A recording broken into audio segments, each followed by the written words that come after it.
अस्सलाम वालेकुम दोस्तों, आप देख रहे हैं लोकल स्ट्रीट।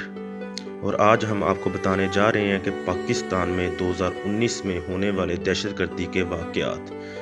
तो जी हाँ दोस्तों, मज़ीद आगे बढ़ने से पहले मेरी आप सबसे गुजारिश है कि मेरे इस चैनल को सब्सक्राइब करें और बेल आइकन पर क्लिक करें ताकि आप हमारी मज़ीद आने वाली वीडियोज़ को देख सकें। तो दोस्तों, हम बात कर रहे थे पाकिस्तान में होने वाली दहशतगर्दी के बारे में। 2019 में पाकिस्तान में दहशतगर्दी के वाक़यात में 13% तक कमी हुई है। ज़्यादातर वाक़यात बलूचिस्तान और KPK तक महदूद रहे। मजमूई तौर पर 357 अमवात हुईं। बलूचिस्तान में 171 अफराद जाँ बहक हुए। सबसे कम वाक़यात पंजाब में हुए। पाकिस्तान में साल 2019 के दौरान दहशतगर्दी के वाक़यात में 13% तक कमी हुई। ज़्यादातर वाक़यात बलूचिस्तान और KPK तक महदूद रहे। पाकिस्तान की न्यूज़ एजेंसी की जानिब से जारी सालाना सिक्योरिटी रिपोर्ट के मुताबिक 2018 के मुकाबला में 2019 में दहशतगर्दी से अमवात में 40% कमी वाक़ हुई। इस साल कुल 4 खुदकुश धमाके हुए।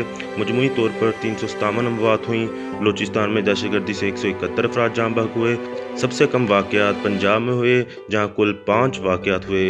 रिपोर्ट में मुस्तक़बिल में दहशतगर्दी से निपटने के लिए नेशनल एक्शन प्लान को एक फ़ाल और मरबूत मंसूबे में डालने और इसकी निगरानी का एक जामिया तरीक़ाकार वाज़े करने की ज़रूरत पर ज़ोर दिया गया है।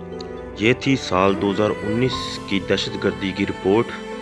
अगर आपको हमारी ये इन्फॉर्मेशन अच्छी लगी है तो हमारे इस चैनल को सब्सक्राइब करें, बेल आइकन पे क्लिक करें और हमारी ये इन्फॉर्मेशन अपने दोस्तों तक फैलाएं ताकि हम आपके लिए ऐसी मज़ीद वीडियोज़ बनाते रहें। शुक्रिया। अल्लाह हाफ़िज़।